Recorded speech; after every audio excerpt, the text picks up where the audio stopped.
This is Bubagra here. I am appealing to everyone. मैं सबको appeal कर रहा हूँ गंड तेसा में काम रहो।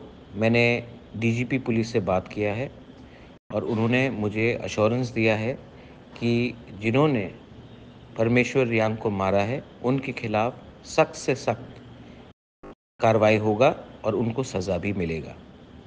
और ऐसा सज़ा मिलेगा कि सब लोग जानते हैं कि बाद में कोई भी किसी को मारने से 2 बार सोचेगा। मैं अपने रियांग, अपने तिपरासा लोगों को, अपने ब्रू लोगों को अपील करना चाहता हूँ कि प्लीज़ इस समय शांति रखो। मैं खुद आऊँगा गंडतोइसा और आपसे मिलूँगा और आपको सपोर्ट करूँगा, लेकिन वायलेंस से कुछ नहीं मिलेगा।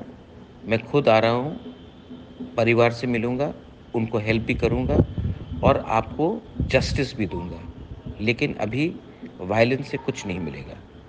मैं आ रहा हूँ, शांति रखो।